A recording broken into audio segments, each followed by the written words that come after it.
அஸ்ஸலாமு அலைக்கும் வரஹ்மத்துல்லாஹி வபரகாத்துஹ். பிஸ்மில்லாஹிர் ரஹ்மானிர் ரஹீம். என் வாழ்வின் இரண்டாவது முறை மார்க்கப்பணியின் தொடர்புக்காக இல்லாமல் மனவழிகளோடு நடக்கின்ற குழப்பங்களை மனதில் கொண்டு என்னை சுற்றியிருக்கின்ற விமர்சனங்களுக்கு பொதுவழியில் நான் பதில் கூற கடமை இருப்பதை உணர்ந்து இந்த பதிவை இறைவனை சாட்சியாக கொண்டு வெளியிடுகின்றேன். இறை பயத்தை மனதில் கொண்டு பொறுப்புகளோடும் நிதானத்தோடும் பொறுமையோடும் நடக்கின்ற அனைத்தையும் கையாள என் மார்க்கம் காட்டியிருக்கும் வழிகாட்டுதலை எண்ணியவனாக ஆரம்பம் செய்கின்றேன். எல்லாவற்றுக்கும் முன்னதாக நான் ஒரு சாதாரண மனிதன்.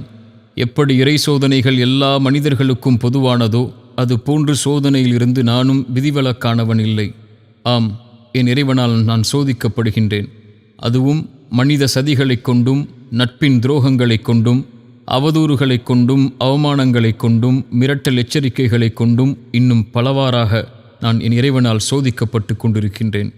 இந்த அனைத்து சோதனைகளும் என் இறைவன் புறத்திலிருந்துதான் வருகின்றது என்ற ஆழமான நம்பிக்கையை மனதில் கொண்டு எல்லா சோதனைகளிலிருந்தும் நேர்மையோடும் நீதியோடும் பொறுமையோடும் இறை பயத்தோடும் அதை கடக்க ஒவ்வொரு நாளின் விடியலை எதிர்பார்த்தவனாகத்தான் என் நாட்களை நகர்த்தி கொண்டிருக்கின்றேன். நான் இங்கு உரை நிகர்த்த வரவில்லை. நடக்கின்ற குழப்பங்களுக்கு 3 கேள்விகளாக என் தரப்பிலிருந்து பிரித்து கேள்விகளையும் பதில்களையும் முன்வைக்கின்றேன். அழைப்பு பணியில் என் மேல் வைக்கப்படும் விமர்சனங்களுக்கும் அவதூறுகளுக்கும் எனது பதில்கள் எது?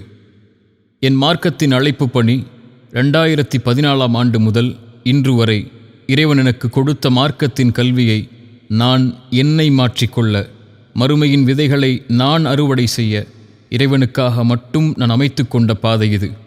அழைப்பு பணி இடமல்லாது பொதுவெளியில் எதை கொண்டும் நான் மக்களுக்கு முன்னால் வந்ததில்லை.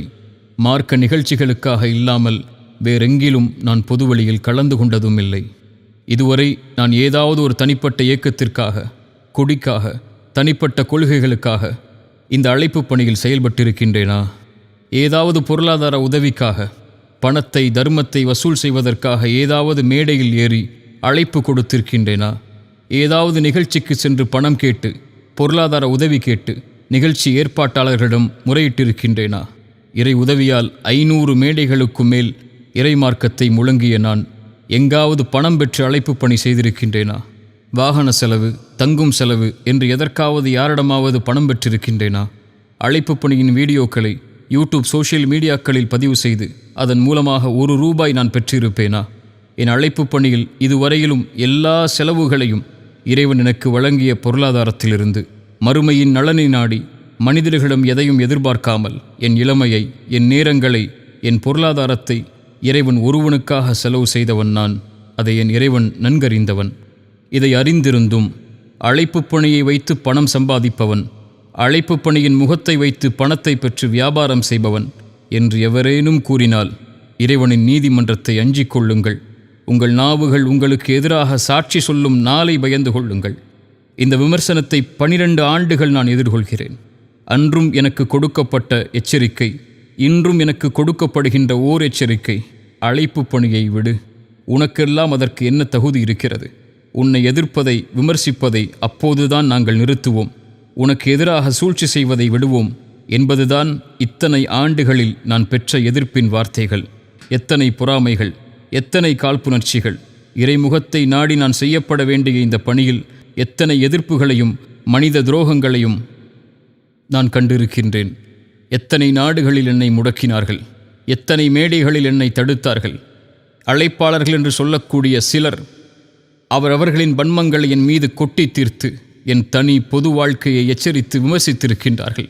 நான் தீவிரவாதத்தை தூண்டுகிறேன் என்று என்னை விசாரித்து சிறையில் அடையுங்கள் என்று என் சமூகத்தின் தலைவர்களே என்னை பல நாடுகளில் காட்டிக் கொடுத்த நிகழ்வுகளையெல்லாம் என் கண்களால் கண்டிருக்கின்றேன். என்ன செய்துவிட்டேன் நான்? சிறு வயதில் அழைப்பு பணிக்கு வந்தது தவறா? கட்டுக்கதைகளை கூறாமல் நேரான பாதையில் இறை உதவியால் நவீன தொழில்நுட்பங்களை பயன்படுத்தி மக்களிடம் சென்றடைந்தது தவறா? எந்த ஒரு தனிப்பட்ட இயக்கத்திற்காகவும் கொடிக்காகவும் உழைக்காதது தவறா? சமூகத்தின் தலைவர்கள் இயக்கங்கள் என்ற பெயரில் மக்களை போராட வைத்து தங்களுடைய சுயநலனுக்காக மக்களின் பொருளாதாரத்தை பயன்படுத்துவதை கேள்வி கேட்டது தவறா? இயக்கம் நடத்தி பொருளாதார வசூல் வேட்டை செய்தேனா? சதக்கா ஜக்காத் என்ற பெயரில் மக்களின் பணத்தை சுயநலனுக்காக கணக்கின்றி பல இயக்கங்களைப் போல் இறைவன் பாதுகாத்தவர்களை தவிர நான் பயன்படுத்தியிருக்கின்றேனா? எனக்கென்று ஒரு குழு உண்டா, இயக்கம் உண்டா, அமைப்பு உண்டா? 13 ஆண்டுகள் இறைவனை தவிர யாரை நாடி நின்றிருக்கின்றேன்? இத்தனை ஆண்டுகள் இந்த சமூகத்திற்காக, அதன் நேர்வழிக்காக என் சிறு குரலின் அழைப்பை தவிர நான் செய்த செயல் என்ன? இந்த அழைப்பு பணியின் பாதையில் எத்தனை மிரட்டல்கள், சதிகள்! இதுவரை எங்காவது, எந்த மேடையிலாவது யாரின் கண்ணியத்தையாவது குறைத்து பேசி இருக்கின்றேனா?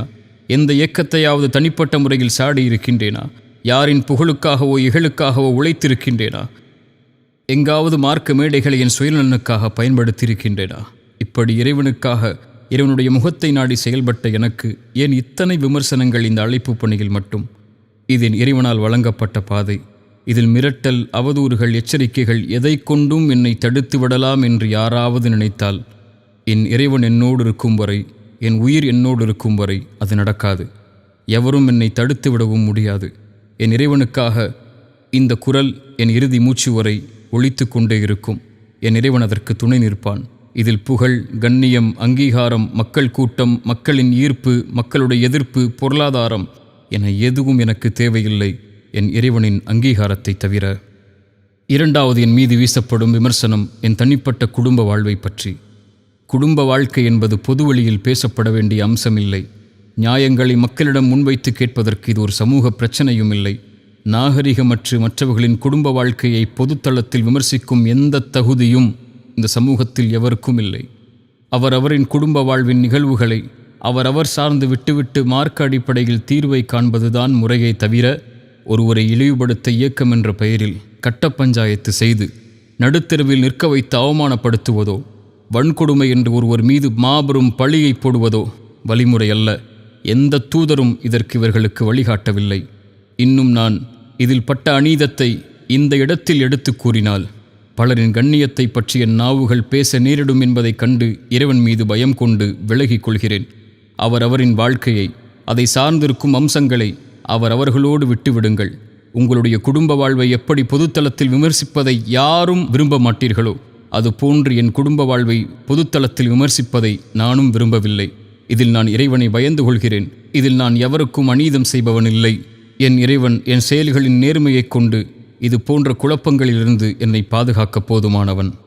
மூன்றாவது விமர்சனங்கள் தனிப்பட்ட என் வியாபார பொருளாதாரத்தை பற்றிய குற்றச்சாட்டுகள். இவைதான் என் முன்னால் கேள்விகளாக குவிந்து கிடக்கிறது. என் வியாபாரம் என்பது என் இறைவன் எனக்கு வழங்கிய கல்வியை கொண்டும் அனுபவத்தை கொண்டும் இறைவன் அனுமதித்த செல்வத்தை ஹலாலான வழியில் பெறுவதற்கு நான் தொடங்கிய ஒன்று. இன்று நேற்று அல்ல, 15 ஆண்டுகள் முதல் இதுவரை இறைவன் அருளால் என் பொருளாதாரம் இந்த வியாபாரத்தின் அடிப்படையில் மட்டுமே அமைந்திருக்கிறது. இதற்கு என் இரு உதவிக்கு பிறகு 10 ஆண்டுகள் பல நாடுகளில் நான் உழைத்த நிறுவனங்களும், என் MBA மேல் படிப்பும், என் இறைமார்க்கத்தின் வியாபார வழிகாட்டலும் இதுவரை எனக்கு உதவி செய்து கொண்டிருக்கிறது. நான் வியாபாரத்தின் மூலமாக மட்டுமே என் பொருளாதாரத்தை தேடுபவன். அழைப்பு பணியை முன்வைத்து அல்ல. அழைப்பு பணி என் நோக்கம், அது என் தொழில் அல்ல. வியாபாரமே என் தொழில். ஆனால் ஒரு அழைப்பாளன் எப்படி பணம் சம்பாதிக்க முடியும்? இவ்வளவு பெரிய வியாபாரங்களையும் நிறுவனங்களையும் ஒரு அழைப்பாளன் எப்படி நடத்தலாம் என்று என் முன்னால் அவதூறுகளின் கேள்விகளை முன்வைத்தால் இதற்கு நான் பதில் கூற வேண்டிய எந்த அவசியமும் எனக்கு இல்லை.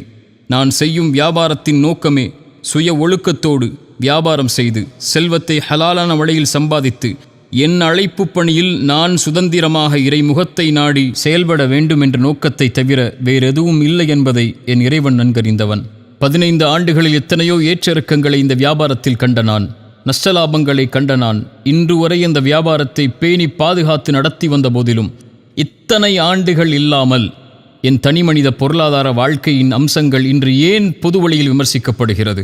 அழைப்பு பணியில் இருப்பவன் வியாபாரம் செய்வதாலா, அல்லது அழைப்பு பணியில் இருப்பவன் சுய பொருளாதாரத்தோடு வாழக்கூடாது என்பதாலா, ஏழ்மையிலேயே ஒரு அழைப்பாளன் வாழ வேண்டும் என்ற எண்ணம் இந்த சமூகத்தில் வேரூன்றி நிற்பதாலா? எதனால்? இதற்கெல்லாம் பதில்கள் எங்கே இருக்கிறது? ஒருவன் வியாபாரத்தில் உயர்ந்து விட்டாலே இவன் ஹவாலா பணத்தை கொண்டு உழைப்பவன், 3ஆம் தர வியாபாரம் செய்பவன், அவரின் பினாமி, இவரின் பினாமி, அவரின் காசு, இவரால் முன்வந்தவன் என்ற கதைகளை ஏன் எடுத்துரைக்கிறீர்கள்? வியாபாரத்தில் சறுக்கினால் இவன் எதனால் தோற்றான், இவன் தோற்பான் என்று எங்களுக்கு தெரியும், இந்த நிலைக்கு வருவான் என்று தெரியும் என்று ஏன் கூச்சலிடுகிறீர்கள்? எவர் உயர்ந்தாலும் இங்கு யாரும் மகிழப் போவதும் இல்லை என்பதையும், எவர் தாழ்ந்தாலும் பழி போடுவதைத் தவிர வேறு எதையும் செய்ய யாரும் தயங்குவதில்லை என்பதையும் இந்த உலகத்தின் பாடமாக பெற்று வாழ்ந்து கொண்டிருக்கின்றேன். இறை உதவியைக் கொண்டு ₹1 ஆரம்பம் செய்து இன்று இத்தனை நிறுவனங்களை நடத்தி எத்தனையோ ஏற்றிறக்கங்களை கண்டு இரவு பகலாக உழைத்து ஹலாலான செல்வத்தை சேர்ப்பதற்காக வங்கிகளை அணுகாமல் என் செல்வத்தையும் ஹலாலான முதலீடுகளை கொண்டும் நடத்தப்பட்டதுதான் என் நிறுவனங்கள். இதன் மீது ஏன் இத்தனை விமர்சனங்கள், ஏன் இத்தனை கட்டுக்கதைகள்? ஒருவரின் தனிப்பட்ட வியாபார முறையை அறியாமல், பொருளாதார அம்சங்களை அறியாமல், கொடுக்கல் வாங்கலின் தன்மைகளை அறியாமல் எப்படி நாவு கூசாமல் ஒருவரை இவ்வளவு கேவலமாக விமர்சிக்க முடியும்? இருவருக்கும் நடந்த வியாபார தொடர்பு என்ன, ஒப்பந்தம் என்ன, பெறப்பட்ட லாபம் என்ன, பகிரப்பட்ட நஷ்டம் என்ன என எந்த அடிப்படை உண்மைகளையும் தெரியாமல் இழிவின் வார்த்தைகளை ஏன் முன்வைத்து கொண்டே இருக்கிறீர்கள்? இதை சார்ந்த விமர்சனங்களுக்கு வருகின்றேன். பல கோடி மோசடி, பொதுமக்களின் பணம் சூறையாடல், அழைப்பு பணியை வைத்து முதலீடு ஈட்டுதல், பலரிடம் ஒரே நிறுவனத்திற்காக வசூல் செய்தல், இப்படிப்பட்ட கேள்விகளை எல்லாம் என் முன்னால் முன்வைத்து விட்டீர்கள். பல கோடி மோசடி, எத்தனை கோடி? ஒருவர் சொல்கிறார் 2 கோடி, இன்னொருவர் சொல்கிறார் 10 கோடி, இன்னொருவர் சொல்கிறார் 50, 100 கோடி என்று. இன்னும் அவரவர்களின் நாவுகளுக்கு ஏற்ப அவரவர்கள் தொகையை முடிவு செய்கிறார்கள். இதில் எது உண்மை? இதை என் இறைவனும் நான் தொழில் நடத்தும் நாட்டின் அரசாங்கமும் என் வங்கிக் கணக்கும் தான் அறிந்தவை. இதை பொதுவெளியில் வெளியிட நான் சமூகத்தை வைத்து இயக்கம் நடத்தவில்லை. லாப நஷ்டங்களை கொண்ட வியாபார நிறுவனம் நடத்துகிறேன். ஒரு தனிமனிதனின் பொருளாதார வியாபார நிறுவனத்தை பற்றிய கணக்குகளை பொதுவெளியில் வெளியிட வேண்டிய அவசியம் இங்கு எதற்கும் இல்லை. பொதுமக்களின் பணம், முதலீடுகள் சூறையாடுதல் என்ற விமர்சனம். என்னோடு வியாபாரம் செய்யும் நபர்களே மொத்தம் 8 பேர்தான். இவர்கள்தான் இவர்கள் சொல்லும் சமூகமா, பொதுமக்களா? இவர்கள் நேற்று இன்றுதான் என்னோடு வியாபார தொடர்பில் உள்ளவர்களா? இவர்கள் வியாபாரத்தில் எந்த அடிப்படையும் தெரியாமல் நான் அழைப்பாளன் என்பதால் மட்டும் லாபத்தை எதிர்பார்க்காமல் முதலீடு செய்தவர்களா? இவர்களுக்கும் எனக்கும் உள்ள தொடர்பு, கொடுக்கல் வாங்கல் சமூகத்தின் மத்தியில்தான் முடிவு செய்யப்பட்டதா? சில நபர்களுக்கும் ஒரு நிறுவனத்திற்கும் நடக்கும் கொடுக்கல் வாங்கல், லாப நஷ்ட பகிர்வு ஏன் சமூகத்தின் மத்தியில் பொதுவெளியில் விமர்சிக்கப்படுகிறது?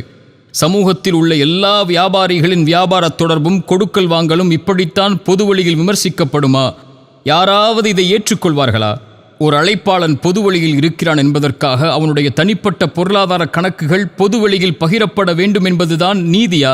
என் நிறுவனத்தில் வேலை பார்த்த ஒருவர் வேலையை விட்டு அவரின் தவறால் நீக்கிய காரணத்தால் வெறுப்புணர்ச்சியோடு சதித்திட்டம் செய்து என்னோடு கருத்து வேறுபாடு கொண்டுள்ள எல்லா எதிரிகளையும் ஒன்றிணைத்து என் நிறுவனத்தின் தனிப்பட்ட அமானிதங்களை பலரிடம் பகிர்ந்து கொண்டு என்னோடு தொழில் செய்யும் எல்லோரையும் குழப்பி ஒரு மனிதனுடைய 15 ஆண்டுகளுடைய உழைப்பை தரைமட்டமாக்கிய இந்த சூழ்ச்சியை நான் பொதுவெளியில் பகிர்ந்தால் என்ன ஆகும்? இவர்களின் இந்த குரலெல்லாம். இந்த சூழ்ச்சியில் அழிந்தவனும் கேள்விக்குள்ளாக்கப்பட்டவனும் நானாகவே எரிந்துவிட்டு போகின்றேன். என்ன ஆனாலும், என்ன அநீதம் என் மீது செலுத்தப்பட்டாலும் நான் யாருக்கும் அநீதம் செய்யப் போவதில்லை. செல்வம் ஒரு அமானிதம், அதை பேணவில்லை என்றால் என்ன ஆகும் என்ற மார்க்கத்தின் எச்சரிக்கையை நன்கறிந்தவன் நான். எவரின் ₹1 ஹராமான வழியில் என்னிடம் வந்துவிடக்கூடாது என்பதை பேணி பாதுகாப்பவன் நான். இந்த சூழ்ச்சி வலையில் நானும் என் வியாபாரமும் என்னை சார்ந்தவர்களும் சிக்குண்டு தவிக்கிறோம். இருந்தாலும் அமானிதங்களை இறை பயத்தோடு கையாள வேண்டுமென்ற இறை பயத்தை மேலும் என் உள்ளத்தில் நான் பதிய வைக்கிறேன். இந்த நேரத்தில் இதன் வியாபாரத்தின் தோல்வி அல்ல, ஒரு சதியால் நான் சந்திக்கும் வீழ்ச்சி. எத்தனையோ ஏற்ற இறக்கங்களை என் வாழ்வில் கண்ட நான் இறைவனுடைய அருளால் எப்படி மீண்டு மீண்டு வந்தேனோ அது போன்று என்னோடு நேர்மையும் உண்மையும் இருக்கும் வரை என் இறைவன் என்னை ஒருபோதும் கைவிடப் போவதில்லை. என் இறைவன் என்னோடு இருக்கின்றான். என்னை இறைவனுக்காக நேசிக்கும் எல்லா உறவுகளும் என்னோடு உண்டு. எல்லோரின் அமானிதங்களும் என் தரப்பிலிருந்து நீதியோடு மட்டுமே நடந்து கொள்ளப்படும் என்பதை இந்த குழப்பங்களுக்கு இறை சாட்சியோடு நான் முன்வைக்கும் வார்த்தைகள். கடைசியாக, ஒட்டுமொத்த சமூகத்தையும் கலக்கத்திலே ஆட்படுத்தி சந்தேகங்களை கிளப்பிய UTJ என்ற அமைப்பால் வெளியிடப்பட்ட அந்த ஒரு வீடியோ, அந்த வீடியோவின் காட்சிகளை வைத்து அதை நியாயப்படுத்தியும் எதிர்த்தும் கேள்விகளை முன்வைத்தும் எல்லா நாவுகளும் சமூகத்திலே பேசி தீர்ந்துவிட்டது இறைவனால் பாதுகாக்கப்பட்டவர்களை தவிர. என் தரப்பின் கேள்விகளையும் நியாயங்களையும் என் அவமானங்களையும் இதுவரை என் இறைவனிடத்தில் மட்டுமே முறையிட்டு வந்த நான் என் பொறுப்பை உணர்ந்து நடந்தவற்றை இறை சாட்சிகளோடு பட்டியலிடுகின்றேன். கடந்த ஆகஸ்ட் 8ஆம் தேதி நான் திருச்சிக்கு நண்பராக கருதிய ஒருவருக்கு நான் செய்த பண உதவியை திருப்பி பெறுவதற்காக வந்த நேரத்தில் அந்த நண்பனையே எனக்கு துரோகியாக மாற்றி அவரோடு சேர்ந்து சதி செய்து என்னை கடத்தியது யார்? 4 வாகனங்களை கொண்டு என் வாகனத்தை தடுத்து நிறுத்தி ஓட்டுநரை அடித்து காருக்குள் ரவுடிகளைப் போல் ஏறி என் மொபைலை என்னிடமிருந்து பறித்து ஒரு கட்டுமான பணி நடக்கும் இடத்திற்கு என்னை வலுக்கட்டாயமாக கடத்திச் சென்றது யார்? மார்க்க ஜமாஅத் என்று சொல்லும் நீங்கள் என்னை பாதிக்கப்பட்டவர்களுக்கு நீதி பெற அழைத்துச் செல்கிறோம் என்று அழைத்துச் சென்ற இடம் பள்ளிவாசலா, அல்லது உங்கள் ஜமாஅத்தின் தலைமையகமா, அல்லது கட்ட பஞ்சாயத்து செய்யும் முழுமை பெறாத கட்டிடப்பணி நடக்கும் ஒரு வீடா? இதுதான் நீதியை பெற்றுத்தரும் உங்களுடைய இடமா? என்னை ஒரு அறையில் அடைத்து ஜமாஅத் என்ற பெயரில் 10 சிறுவர்களையும் வாலிபர்களையும் பயன்படுத்தி கட்டுமான ஆயுதங்களையும் கத்திகளையும் கொண்டு இந்த இடத்திலிருந்து நகர்ந்தால் உன் உயிருக்கே உத்தரவாதம் இல்லை என்று மிரட்டி என் மொபைலை, என் உடைமைகளை பறித்தது யார்? நான் கடத்தப்பட்டதின் மனைவிக்கு தகவல் தெரிந்ததும் காவல்துறைக்கு அவர்கள் அறிவித்து விட்டார்கள் என்பதை அறிந்தவுடன் பயந்து வந்து UNTJவின் தலைவர் ரஃபி அவர்களே, என் முன்னால் வந்து என்ன சொன்னீர்கள்? லீகலா போறியோ, காவல்துறைக்கே தகவல் கொடுத்துட்டியோ? நாங்க எவ்வளவு பெரிய ஜமாஅத் தெரியுமா இந்த ஊர்ல? காவல்துறை எங்களுக்கு வந்தால் சல்யூட் அடிக்கும். அவங்க வர்றதுக்குள்ள உன் கதியை என்ன ஆக்குறோன்னு பார் என்ன மிரட்டி என்னை தாக்குதலுக்கு உள்ளாக்கியது யார்? கட்ட பஞ்சாயத்து செய்ய உங்களின் நபர்கள் நீங்கள் கடத்தி சென்ற இடத்திற்கு வருகை தருவதற்கு முன்னால் காவல்துறைக்கு நீங்கள் கடத்திய சம்பவம் தெரிந்துவிட்டது, மாட்டி விடுவோம் என்ற பயத்தில் என் முன்னதாகவே வந்து தானாகவே 100க்கு கால் செய்வதைப் போல் கால் செய்து, இங்கு பிரச்சனை நடக்கிறது, இவரை அழைத்துச் சென்று விடுங்கள், நாங்கள் பாதுகாத்து இந்த பிரச்சனையிலிருந்து ஒப்படைக்கிறோம் என்று ஒரு நாடகத்தை அரங்கேற்றினீர்களே, மறந்து விட்டீர்களா? 100க்கு தகவல் தெரிவித்ததால் ஒரு போலீஸ் வந்தவுடன் நீங்கள் நடத்திய நாடகத்தை தான் அந்த வீடியோவில் இந்த உலகம் பார்த்தது. அதற்கு முன்னால் நீங்கள் நடத்திய தாக்குதலை, தடுத்த அடிப்படை உரிமைகளை, மிரட்டிய இரையச்சமற்ற வார்த்தைகளை வீடியோ எடுத்தீர்களே, அதையும் வெளியிட்டிருக்கலாமே. கட்ட பஞ்சாயத்து செய்யும் உங்களுடைய காட்சிகள் வெளிவந்துவிடும் என்ற பயமா? இவர் எனக்கு 12 ஆண்டுகால நண்பர், UNTJவின் பேச்சாளர் என்று பொய் சொன்னீர்களே. இத்தனை வருடங்களில் ஒரு 5-10 நிமிடம் நீங்கள் என்னோடு உரையாடி இருப்பீர்களா? 1 அல்லது 2 முறை என்னை சந்தித்திருப்பீர்களா? இதுவரை உங்கள் அமைப்பு நடத்திய 2 நிகழ்ச்சிகளில் தான் நான் கலந்து கொண்டிருக்கிறேன். உங்கள் மக்கள் பலத்தை TNTJவிலிருந்து நீங்கள் வெளிவந்ததற்கு பிறகு வெறும் கூட்டத்தை நிரூபிப்பதற்காக என்னை பகடைக்காயாய் பயன்படுத்திய அந்த அநாகரிகத்தை உங்கள் தெரு ஊர்வாசிகளிடம் கேட்டு தெரிந்து கொள்வோமா? அந்த வீடியோவிலும் இன்று வரையிலும் இத்தனை அவதூறுகளையும் என் தரப்பின் நியாயங்கள் எதுவும் தெரியாமல் பேசிய அத்தனை நாவுகளின் வஞ்சகத்தையும் ஏன் பொறுமையோடு கையாண்டேன் தெரியுமா? ஒரு நாள் நீங்களே உங்களுக்கு எதிராக சாட்சி சொல்லக்கூடிய நாள் வரும். பொய்களை ஆதாரமாக கொண்டு வருவீர்கள் எனக்கு முன்னால். அதை முறியடிக்க இறைவன் என்னோடு இருந்து ஒரு நாளை ஏற்படுத்துவான் என்பதற்காக மட்டும்தான் அந்த நிலையில் நான் பொறுமையை கையாண்டேன். அந்த வீடியோவில் நீங்கள் எனக்கு முன்வைத்த அவதூறான குற்றச்சாட்டுகள், 1 கோடி ஹவாலா பணம், மாற்ற வந்தவரை பிடித்து விட்டோம், காவல்துறை உங்களுக்கே தகவல் கொடுத்தது இது நடப்பதை, நான் மாற்ற வந்த 1 கோடி ஹவாலா பணம் யாருடையது, எங்குடையது, யாரின் பணம் அது, அவரின் பெயர் என்ன, காவல்துறை உங்களுக்கு தகவல் கொடுத்தது என்று சொன்னீர்களே, காவல்துறை உங்களுக்கு தகவல் கொடுக்க நீங்க என்ன அரசு அதிகாரிகளா? அல்லது சம்பந்தமான விசாரணை எங்கே, வழக்கு எங்கே? 15 காவல் அதிகாரிகள் உங்கள் பள்ளிவாசலை சுற்றி இருந்தார்கள் இதை அறிந்தவுடன் என்று சொன்ன நீங்கள், 100க்கு நீங்கள் தகவல் கொடுத்தவுடன் ஏன் ஒரே ஒரு காவல் அதிகாரி மட்டும் வந்தார்? ஒரு குற்றவாளியை அப்படித்தான் பாதுகாத்து பைக்கில் அழைத்துச் செல்வார்களா? இல்லை என்றால் உங்கள் ரவுடி இந்த அராஜக போக்கிலிருந்து என்னை பாதுகாப்பதற்காக அவர் அழைத்துச் சென்றாரா? 10 கோடி மோசடி என்று கூச்சலிட்டீர்கள். யார் எனக்கு அந்த 10 கோடி அளித்தவர் என்று கூறினீர்கள்? எந்த அடிப்படையில் அவர் எனக்கு 10 கோடியை கொடுத்தார் என்று குறிப்பிட்டீர்கள்? சரி, அவர் 10 கோடி கொடுத்த கணக்கை அவர் நீதியாக நிரூபிக்கட்டும், உண்மை ஒரு நாள் வெளியே வரும். சரி, அந்த நபர் யார்? உங்கள் இயக்கத்திற்கும் அவருக்கும் என்ன சம்பந்தம்? உங்கள் 10 பேர் கொண்ட வெள்ளை யூனிஃபார்ம் அணியும் உங்கள் ஜமாஅத்திற்கு முதலீடு செய்யக்கூடிய நபர் அவர் இல்லையா? உங்கள் ஜமாஅத்திற்கு எதிராக அமைந்த TNTJ அமைப்பு தெருவாசிகளிடம் சென்று கேட்போமா? உங்களுக்கு முதலீடு செய்து உங்கள் ஜமாஅத்திற்கு வழிகாட்டக்கூடிய தலைவர் அவர்தானே. உங்கள் தலைவருக்கு கட்ட பஞ்சாயத்து செய்து 1ஐ 100ஆக்கி பணம் வசூல் செய்து கட்ட பஞ்சாயத்து செய்யும் நாடகம்தானே அது. ஏன் அதை மறுக்கிறீர்கள்? நாவு கூசாமல் இரையச்சமின்றி ஒரு பெண்ணை வன்கொடுமை செய்தவன் என்று கூச்சலிட்டீர்களே, எந்த அடிப்படையில்? என் தனிப்பட்ட வாழ்வில் எதில் நீங்கள் பங்கு கொண்டீர்கள்? எந்த அடிப்படையுமின்றி என் வாழ்வை குறித்து கேள்வி கேட்க உங்கள் இயக்கத்தின் சிறுவர்களுக்கும் உங்களுக்கும் தகுதி கொடுத்தவன் எவன்? இதற்கு சாட்சியாக நீங்கள் முன்வைக்கும் அந்த பெண் வழக்கறிஞர் யார்? அதை ஏன் மறைத்தீர்கள்? 10 கோடி முதலீடு செய்ததாக கூறுகின்ற உங்களின் தலைவரின் 4வது மனைவி இல்லையா அவர்?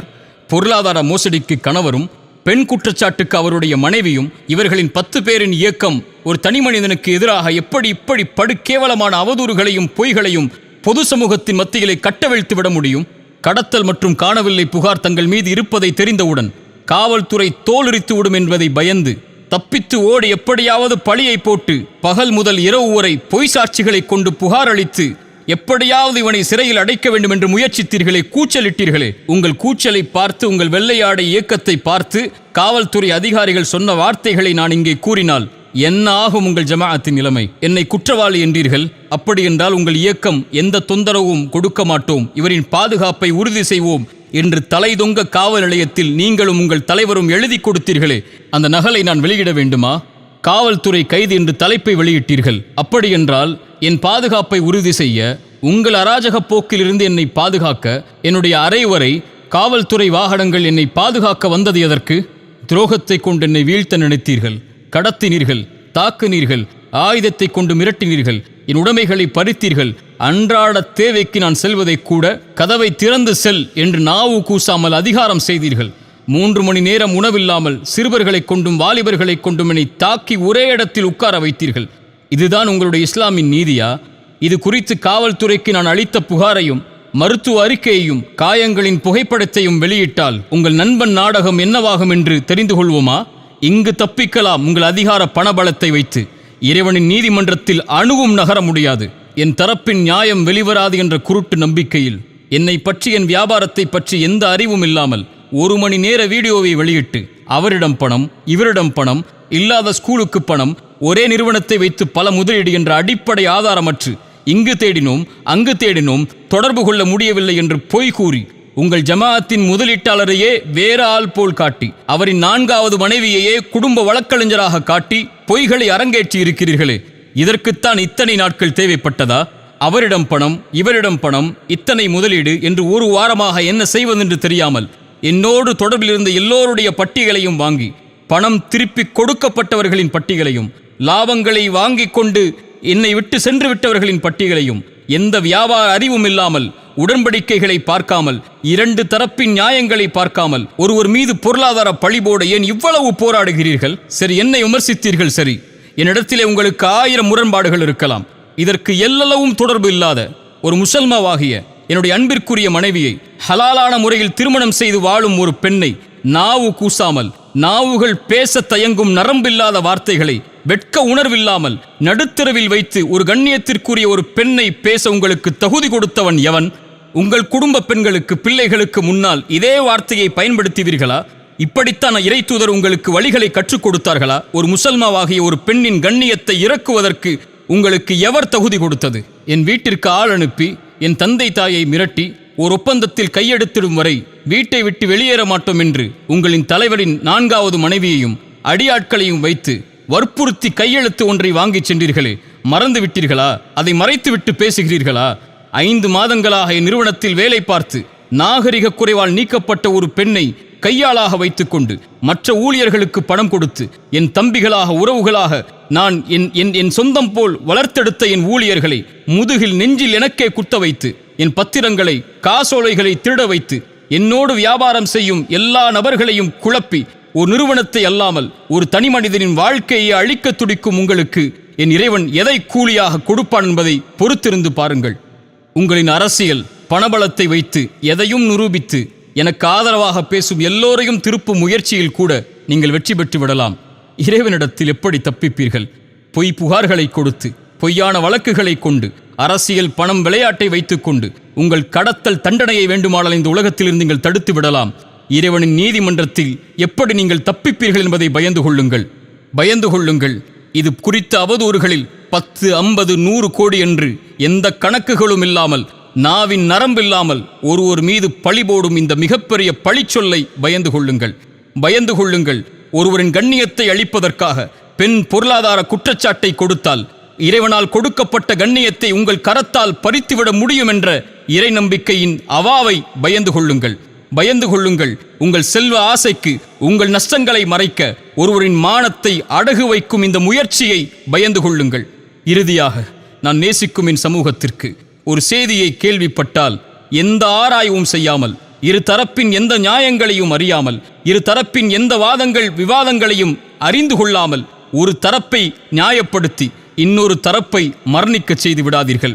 இறைவன் அதைத்தான் நமக்கு அறிவுரையாக சொல்கிறான். எந்த ஒரு அறிவும் இல்லாமல் எந்த ஒன்றையும் வெளிப்படுத்தாதீர்கள் என்று. இறைத்தூதர் சொன்னார்கள், கேட்பதையெல்லாம் மக்களிடத்திலே பகிர்ந்து கொள்பவன் பொய்யன் என்று. இறை நம்பிக்கை கொண்ட ஒரு அடியாருடைய பண்பை இறைமறை சொல்லுகிறது. ஒரு இறை நம்பிக்கையாளனை பற்றி அவதூறோ தவறான செய்தியோ வந்தால் அவர் அதை செய்திருக்க மாட்டார், அது மிகப்பெரிய அவதூறாகத்தான் இருக்கும் என்று தங்களின் மீது நல்லெண்ணம் கொள்வார்கள் என்று இறைமறை சொல்கிறது. தன் சகோதரன் மீது நல்லெண்ணம் கொள்வதை தன் மீது நல்லெண்ணம் கொள்ளக்கூடிய காட்சியாக இறைமறை நமக்கு அறிமுகப்படுத்துகிறது. யாரை பற்றியும் பேசாதீர்கள், யாருடைய கண்ணியத்தை பற்றியும் பேசுவதற்கு நமக்கு தகுதி இல்லை.